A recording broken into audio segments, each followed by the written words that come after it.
Today we're going to explore an idea that might just completely change how you look at every group you're a part of. We're drawing inspiration from Dietrich Bonhoeffer's classic Life Together to unpack this idea that community isn't something we build, but a profound gift we receive. So let me just start by asking you this, straight up. Do you take your community for granted? I mean, think about it. Your friends, your family, your church, your colleagues. Is it all just there, or is it something more? All right, let's dive into our first big idea, this notion that community is a gift we often forget. It just feels so normal to have people around us, you know? It's so easy to completely overlook the wonder of it all. The theologian Dietrich Bonhoeffer put it perfectly.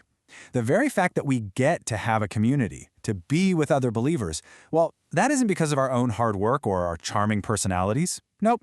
He says it's a grace, a gift, something given, not something we earned. And get this, he thought this point was so important that he repeats it for the first 4 pages of his book. Think about that. He's basically trying to shake us and say, hey, do not think this is normal. Do not take this for granted. So if community is a gift, well, that leads us to a more sobering thought. It's a grace that can be, pretty easily lost. This gift we have, it's not guaranteed to be there tomorrow. It can be fractured, even destroyed, by conflict, by misunderstandings, or by things totally outside our control. The fact that our communities exist right now, today, is kind of a miracle in itself. And this brings us to a really crucial question. If we're holding on to something so precious and honestly so fragile, how do we properly show our gratitude for it? What does being thankful for it actually look like? Because true gratitude, real gratitude, it has to be more than just saying the words. It needs to be an action. This slide just lays it out so clearly. On the left, you've got this sort of gratitude as a habit, saying a prayer without thinking, words with no real feeling behind them. But on the right, that's true gratitude in action. It's a commitment to protect the gift, to help it flourish. It's a whole different way of living. But let's push this a little. Is it really enough to just not break the gift? To just maintain the status quo? I mean, think about it. Things that aren't growing are usually slowly dying. Just trying to preserve something can actually be the path to decline.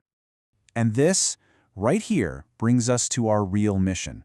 It's a mission to grow. See, we're not just supposed to be guardians of this gift. We're meant to be investors. The perfect metaphor for this is the biblical parable of the talents. In the story, a master gives his servants some money, or talents, to look after while he's away. Their job isn't just to keep it safe, it's to put it to work and make it grow. Let's just walk through these steps. So first, the servants get the gifts. Then, 2 of them get to work. They invest, and they actually multiply what they were given. But look at step 3. One servant, basically out of fear, just preserves his talent. He buries it. And the consequence? Oof, it's taken away from him.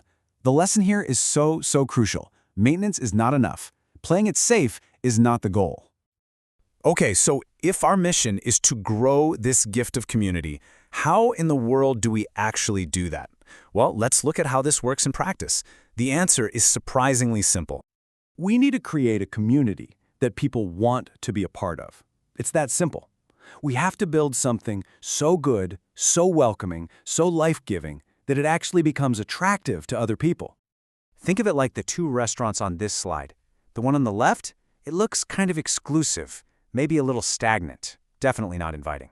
But the one on the right is welcoming, it's full of life, and it offers a great experience from the moment you walk in. That's the kind of place you tell your friends about, right? Well, that's the goal for our communities. And growth doesn't have to be some big, complicated thing.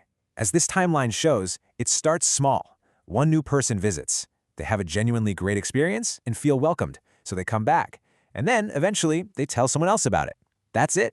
That's how slow, organic, and really sustainable growth happens. Okay, so to wrap all this up, what are the big takeaways? First, community is an absolutely precious gift, not something we're entitled to. Second, it's fragile. Third, true gratitude is an action. It's about protecting and nurturing that gift. And maybe most importantly, our mission isn't just to preserve it, but to grow it by making it a place people are naturally drawn to. And that leaves us with one final, challenging question to think about. I want you to look at the communities you're a part of. Are they built like a museum, meant to be preserved behind glass? Or are they built like a home, with the doors wide open, ready to be shared?